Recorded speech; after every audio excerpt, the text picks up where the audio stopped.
Her Har Mahadev. Welcome to my channel soul divine journey tarot. This is Sanvi Sharma.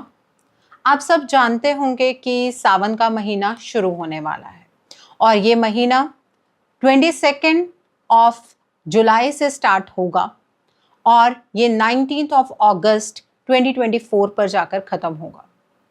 इस महीने की बहुत सारी महत्वता है और आप सबको क्यूरियोसिटी भी ये ज़रूर होती है कि इस महीने में आपको क्या करना चाहिए और क्या नहीं करना चाहिए। तो आज मैं कई टॉपिक्स इस वीडियो में कवर करने वाली हूँ। सबसे पहले इम्पोर्टेंस क्या है इस महीने की, उसके बारे में बात करेंगे, ठीक है। सेकेंडली हम बात करेंगे कि इस महीने में क्या करना चाहिए और क्या नहीं करना चाहिए। थर्ड हम बात करेंगे कुछ उपाय की, कुछ फाइनेंशियल्स को लेकर उपाय, कुछ हेल्थ को लेकर उपाय, कुछ मैरिज को लेकर उपाय, हम उसके बारे में भी बात करेंगे। And lastly but not the least, हम सबसे इम्पॉर्टेंट जो बात करने वाले हैं वो हम चेक करेंगे कि महादेव आपको क्या ब्लेसिंग्स और क्या मैसेजेस देना चाहते हैं इस महीने में, ठीक है। सो पहले टॉपिक के बारे में बात करते हैं। इम्पॉर्टेंस क्या है सावन के महीने की, क्यों आपके अंदर इतनी ज़्यादा क्यूरियोसिटी पैदा होती है, क्यों आप सब बहुत ज़्यादा उत्सुक हो जाते हैं जैसे ही आप सावन के महीने की बात सुनते हैं। इतना तो आप सबको पता ही होगा कि इस महीने में पवित्रता, शुद्धता, इन सारी चीज़ों की बात की जाती है। ऐसा क्यों है? ऐसा इसलिए है क्योंकि इस महीने में महादेव और माँ पार्वती स्वयं अपने भक्तों के घर में निवास करते हैं। जी हाँ, ये सुनकर आपको बहुत हैरानी होती होगी, लेकिन जैसे कि हमारे घर में बड़े बुजुर्ग कहते हैं कि इस महीने में आपको ब्रह्मचर्य का पालन करना चाहिए या पाठ पूजा करनी चाहिए, उसका कारण ही ये है कि महादेव खुद अपने भक्तों के घरों में वास करते हैं। सो इस महीने को प्यार का महीना भी कहा जाता है, इसीलिए आपसे ये कहा जाता है कि इस महीने में उपाय कीजिए। अगर आपकी मैरिज में डिले हो रही है, पोस्टपोनमेंट आप बहुत ज़्यादा एक्सपीरियंस कर रहे हैं अपनी लाइफ में, तो इस महीने में आपको उपाय करने चाहिए। तो इम्पॉर्टेंस इस वजह से भी ज़्यादा है क्योंकि इस महीने में आप ये कह सकते हैं कि ईश्वर ना बहुत नज़दीक से आपको सुनते हैं। इस महीने में आपको अपने स्पेस एलिमेंट से कनेक्ट करना होता है। मेडिटेशन कीजिए, पाठ पूजा कीजिए, लेकिन वो भी दिमाग में सवाल आता है कि किस तरह से करनी चाहिए। ये भी आप बहुत ज़्यादा क्यूरियोसिटी के साथ फाइंड आउट करने की कोशिश करते हैं।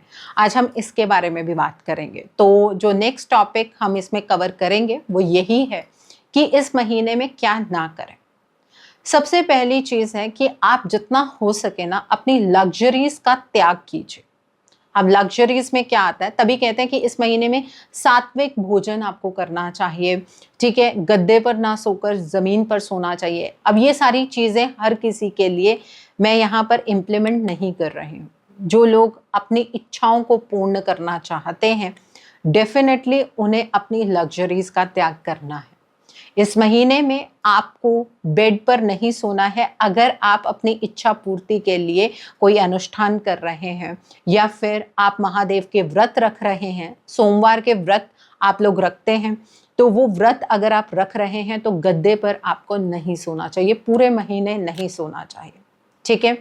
सेकेंड चीज़ ये है कि आपको अपने बॉडी के ऊपर तेल नहीं लगाना है। जैसे नहाने से पहले कुछ लोगों की आदत होती है कि वो मसाज कर लेते हैं, सरसों का तेल लगा लेते हैं। इस महीने में आपको अपनी बॉडी पर तेल नहीं लगाना है। थर्ड थिंग, आप जो मेल्स हैं वो दाढ़ी बनवाते हैं, बाल कटवाते हैं, फीमेल्स भी बाल कटवाती हैं। इस महीने में ना तो आप दाढ़ी बनवाएंगे, ना आपको बाल काटने चाहिए। इस महीने में तो इवन नेल्स भी लोग कट नहीं करते हैं। आपने देखा होगा कांसे के बर्तनों का इस्तेमाल घरों में होता है, लेकिन हमारे बड़े बुजुर्ग हमसे कहा करते थे कि सावन के महीने में इन बर्तनों का इस्तेमाल नहीं करना चाहिए। ये बात बिल्कुल सही है। इन बर्तनों में खाना खाने से आपकी सेहत खराब हो सकती है। तो इस मंथ में आपको कांसे के बर्तनों का इस्तेमाल नहीं करना है, ठीक है। शिवलिंग पर भी अगर आप जल चढ़ाने जा रहे हैं तो कांसे के बर्तन का इस्तेमाल मत कीजिएगा, वो निषेध है। तो ये कुछ बातें हैं जो आपको फॉलो करनी चाहिए। और सबसे इम्पॉर्टेंट, आपको ब्रह्मचर्य का पालन करना है। कई ऐसे कपल हैं जिनकी कंपैटिबिलिटी आपस में बिल्कुल भी नहीं है। इस महीने में अगर आप दोनों ब्रह्मचर्य का पालन करते हुए महादेव की आराधना करते हैं, जल अभिषेक करके आते हैं। मंदिर में जाना चाहिए जल अभिषेक करने के लिए। कई लोग इसमें भी शॉर्टकट अपना रहे हैं, घर में ही शिवलिंग रखा है, घर पे ही जल अभिषेक कर रहे हैं। घर पर जल अभिषेक करने की कोई बुरी बात नहीं है, आप कर सकते हैं, लेकिन मंदिर में जरूर चाहिए। ऐसा मैं क्यों कह रही हूँ? क्योंकि मंदिर में ना वो स्पेस एलिमेंट है जिसकी मैं बात करती हूँ। आपने जनरली ये चीज़ देखी होगी कि जब आप अपने मंदिर में बैठते हैं घर में, तो आपको ना कंसंट्रेशन में बहुत ज़्यादा प्रॉब्लम होती है, आप कंसंट्रेट नहीं कर पाते हैं, पाठ पूजा करनी आपके लिए कहीं ना कहीं मुश्किल हो जाती है, ठीक है। और अगर यही चीज़ आप मंदिर में जाकर करते हैं तो वहाँ पर कनेक्शन बहुत जल्दी बैठता है, ठीक है। और आप में से कुछ लोग तो ऐसे हैं जो रोने लगते हैं। आपने कभी सोचा है कि ऐसा क्यों होता है? ऐसा इस वजह से होता है कि जो हमारे 5 तत्व हैं वो सब मिलकर एक स्पेस एलिमेंट से आपको कनेक्ट करते हैं और आपकी जो मैनिफेस्टेशंस हैं, जो आपकी इच्छाएं हैं, वो पूर्ण होने लगती हैं। और इस महीने में सबसे बड़ी चीज़ यही है कि हमें अपने स्पेस एलिमेंट को एक्टिव रखना है, ठीक है, ताकि हमारी इच्छाएं पूर्ण हो सकें। इस महीने को तभी इच्छा पूर्ति का महीना भी कहा जाता है, ठीक है। तो जो चीज़ें नहीं करनी है वो मैंने आपको बता दी हैं। अभी इसमें और भी चीज़ें मैं ऐड करना चाहूँगी। देखिए, आपको ना इस महीने में एक तो दही नहीं खाना है, कड़ी नहीं बनानी है घर पर, ठीक है। नो डाउट आफ्टर जब ये महीना बीत जाता है उसके बाद भी नेक्स्ट मंथ में भी कई लोग दही का सेवन नहीं करते हैं और वो सावन में कर रहे होते हैं। सावन में कभी भी दही का सेवन नहीं करना चाहिए। आपको बैंगन का सेवन नहीं करना है, बहुत ही ज़्यादा मसालेदार चीज़ों का सेवन नहीं करना है, प्याज का सेवन नहीं करना है, लहसुन का सेवन नहीं करना है। ये सब तामसिक जो रस है उसको बढ़ाते हैं और जब भी हमें पूजा करनी है, आराधना करनी है, तो इस तामसिक रस के ऊपर एक कंट्रोल हमें करना ज़रूरी है, नहीं तो हमारी वो कंसंट्रेशन नहीं बन पाती और ब्रह्मचर्य हम लोग फॉलो नहीं कर पाते हैं। तो इस बात का ध्यान रखिए। और पत्तेदार सब्जियां बिल्कुल नहीं खानी है, उससे आपको फूड पॉइजनिंग तक इस महीने में हो सकती है, ठीक है। इस बात का ध्यान रखिए। अब जब आप पूजा करने जाते हैं तो वहाँ पर आप बहुत सारी गलतियाँ करते हैं, उसके बारे में भी मैं एक आपको ब्रीफिंग कर दूं यहाँ पर। देखिए, जब भी आप शिवलिंग के पास जाते हैं 2-3 चीज़ों का ध्यान रखिए। कई लोग जब आरती चल रही होती है ना तो ताली बजाना शुरू कर देते हैं, जस्ट ऐसे धीरे धीरे कर रहे होते हैं लेकिन फिर भी ताली बजा रहे होते हैं। वो ताली आपको शिवलिंग के पास कभी भी नहीं बजानी चाहिए, ठीक है। शिवलिंग के पास जाकर आपको शंख नहीं बजाना चाहिए। शिवलिंग पर आप कुमकुम, हल्दी या तुलसी का पत्ता नहीं चढ़ाएंगे, इस बात का ध्यान रखेंगे, ठीक है। तो अब क्या नहीं करना है वो सारी चीजें तो आपको समझ आ गई होंगी। अब हम बात कर लेते हैं कि आपको इस महीने में करना क्या है, ठीक है। सबसे पहली चीज, अपने आप को ज्यादा से ज्यादा सात्विक रखने की कोशिश करनी है। अर्ली राइजर अगर आप नहीं हैं, सुबह जल्दी नहीं उठते हैं, तो इस महीने में आपको उठना चाहिए। अगर अपनी इच्छा को पूर्ण करना है तो कुछ चीज़ों का त्याग भी तो करना होगा, तो अपनी नींद का त्याग कीजिए, थोड़ा टाइम जल्दी उठ जाइए, ठीक है। स्नान कीजिए, उसके बाद आप अपने मंदिर में जो भी धूप बत्ती करते हैं या दीप जलाते हैं वो जलाइए और महादेव से प्रार्थना कीजिए, अपनी इच्छा प्रकट कीजिए और उसके बाद अपने घर से 1 लोटा जल लेकर आपको मंदिर जाना, ठीक है। अपने घर से ही आप पानी लेकर जाएंगे। मुझे एक बात बताइए, आप जल भी मंदिर से लेते हैं, क्या आपके घर में ईश्वर को चढ़ाने के लिए 1 लोटा जल भी नहीं है? तो जल जरूर लेकर जाइए, इस बात का ध्यान रखिएगा, ठीक है। और आप कांसे के बर्तन का इस्तेमाल नहीं करेंगे तो स्टील के बर्तन में आप जल लेकर जा सकते हैं। उसमें थोड़ा सा दूध डाल लीजिए और साथ में फूल डाल लीजिए। अगर आप दूध से ही जल अभिषेक करना चाहते हैं तो कोई प्रॉब्लम नहीं है, आप दूध भी चढ़ा सकते हैं, ठीक है। और उसको चढ़ाने का भी एक तरीका होता है, उसमें भी आपको ये नहीं करना होता है कि आपने दूध का पैकेट वहीं पर फाड़ा और वहीं पर ही आपने दूध चढ़ा दिया। दूध का पैकेट ले आइए, घर में लोटे में डालिए, उसके अंदर फूल डालिए, थोड़े से चावल डालिए और थोड़ा सा मीठा डालकर आप लेकर जा सकते हैं, ठीक है। ये चीज़ का थोड़ा सा ध्यान रखिए। आप यहाँ पर एक बहुत बड़ी गड़बड़ कर रहे हैं। आप तो ईश्वर पर एहसान करने जाते हैं, वहीं पर दूध का पैकेट फाड़ेंगे और वहीं पर चढ़ा कर आ जाते हैं। ऐसा आपको नहीं करना चाहिए। तो जब शिवलिंग पर जाएं तो इस बात का थोड़ा सा ध्यान रखें। मैंने कई लोगों को ऐसे भी देखा है कि जाते हैं, सिर्फ शिवलिंग पर आप जल चढ़ाते हैं और वापस आ जाते हैं।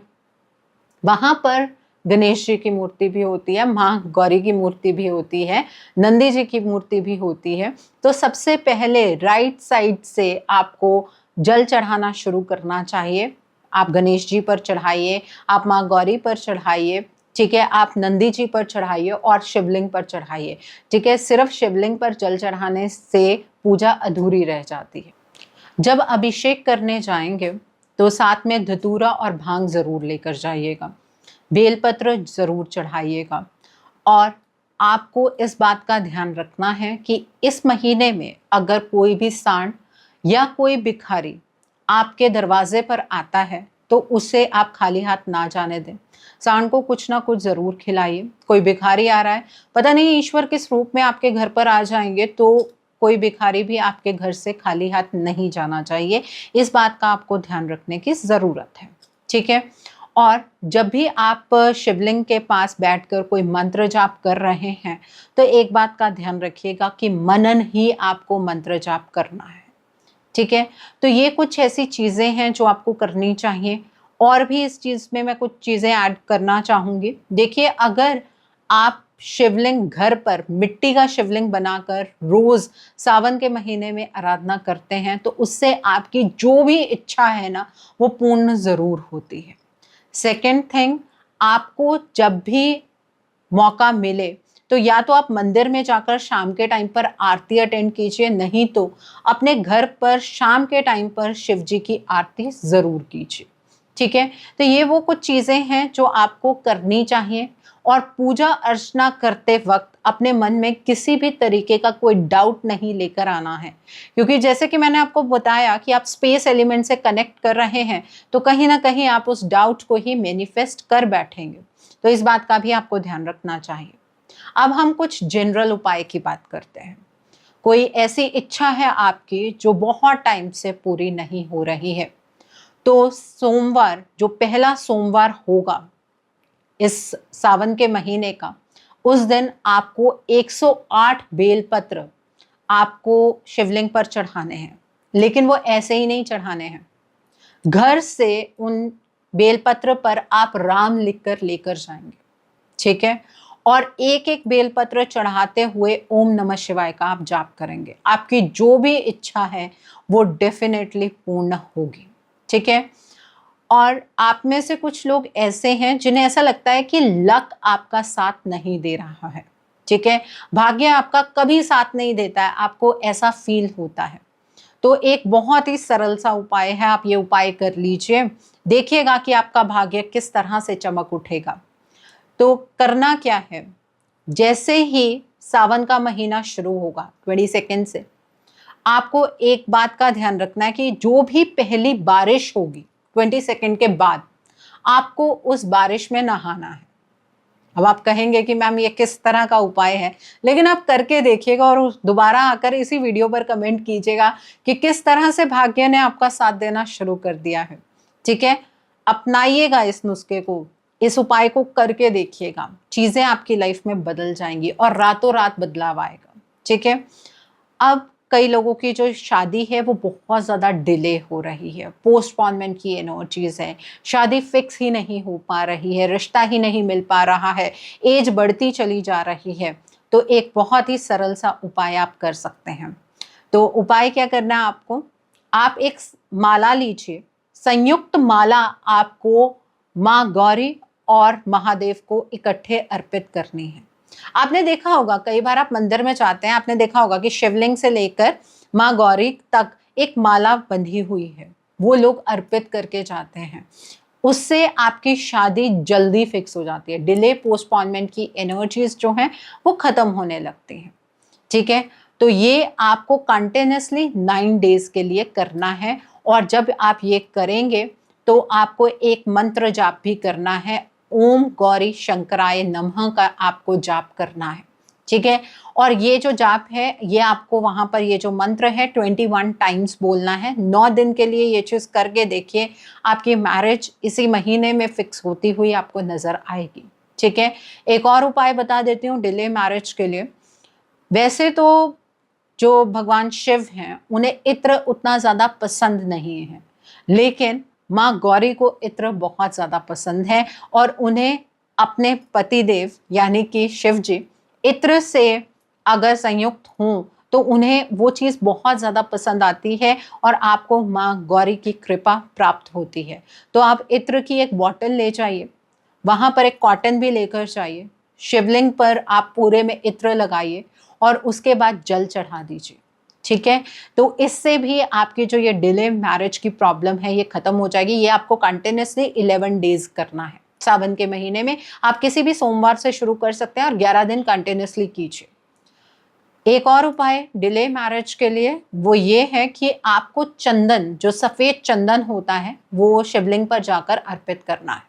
ठीक है, वहां पर आपको टीका लगाने की जरूरत नहीं है, आपको बस वो जो व्हाइट चंदन है वो चढ़ा कर आना है और ओम नमः शिवाय का जाप वहां बैठकर 108 बार करना है। ऐसा आपको लगातार 21 दिन तक करना है। आपकी जो मैरिज है वो फिक्स हो जाएगी। ठीक है, तो ये कुछ उपाय थे जिससे कि आपकी मैरिज में जो भी अड़चने आ रही हैं, जिनको कपल में भी ये चीज की प्रॉब्लम है ना, आप भी ये उपाय कर सकते हैं।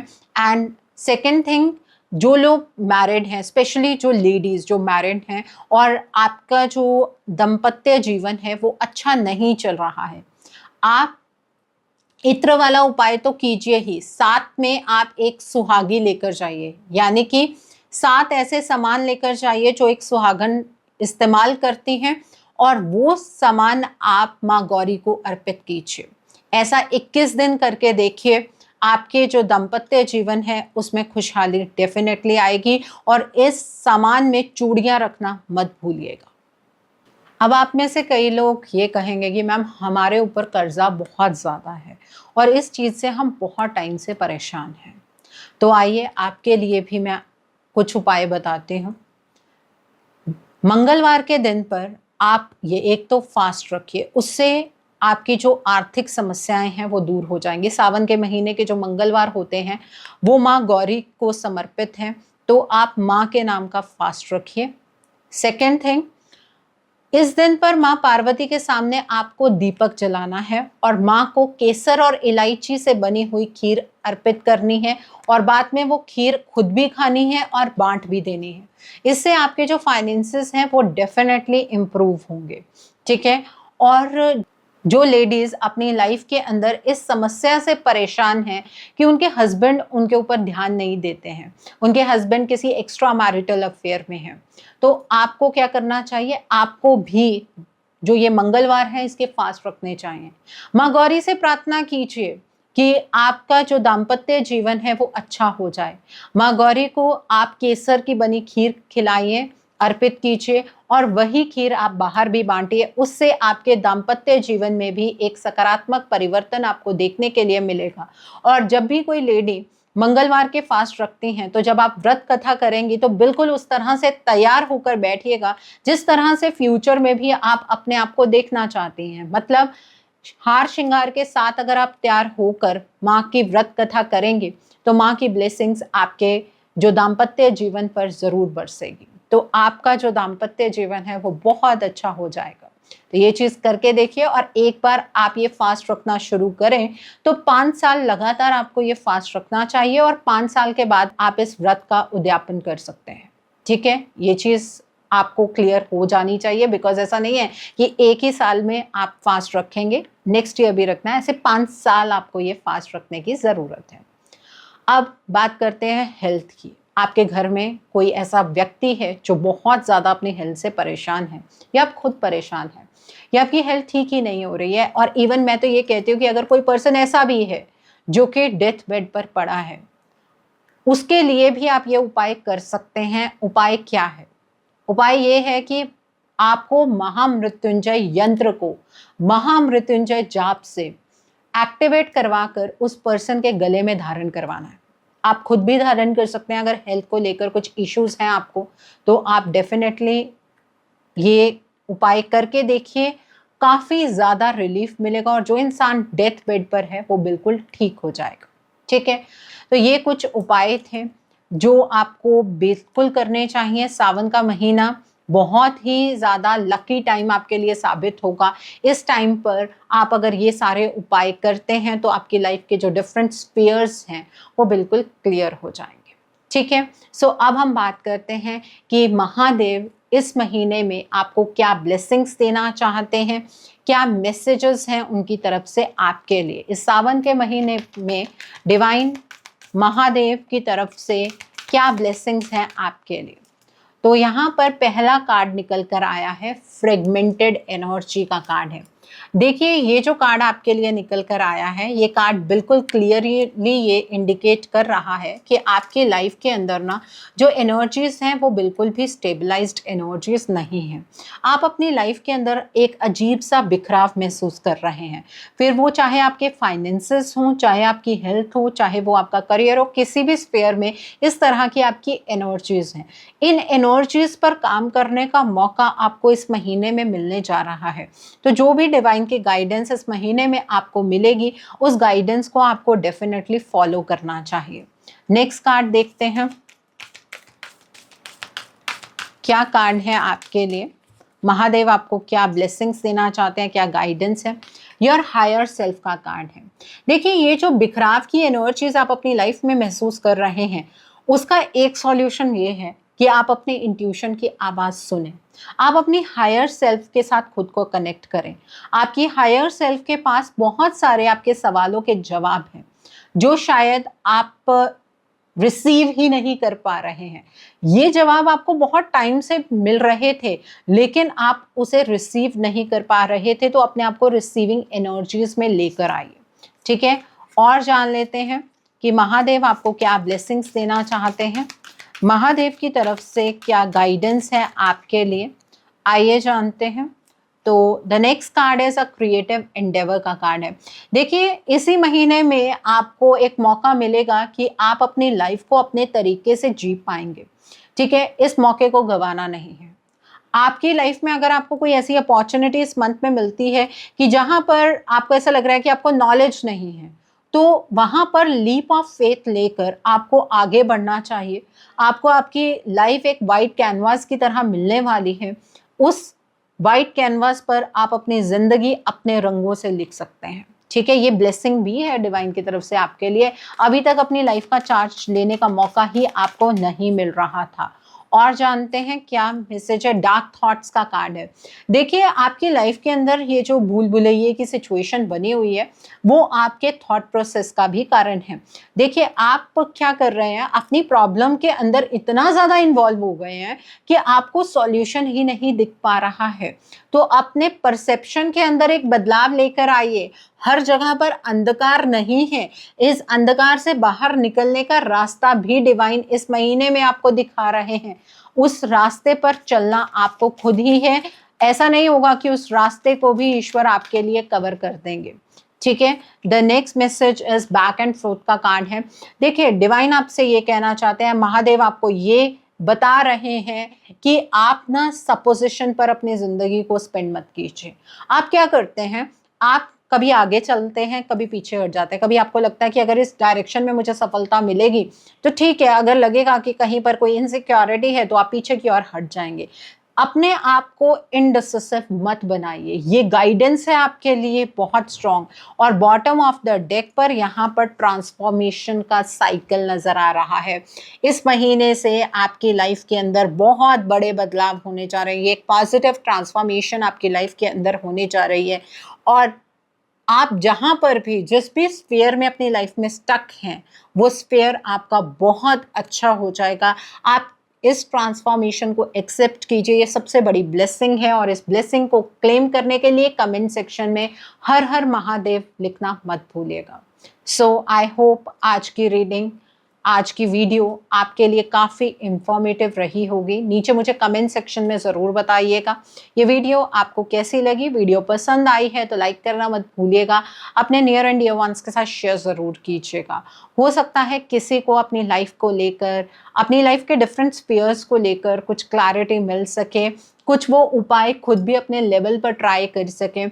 सो प्लीज़ ये वीडियो को शेयर ज़रूर कीजिएगा। So thanks for watching, see you soon.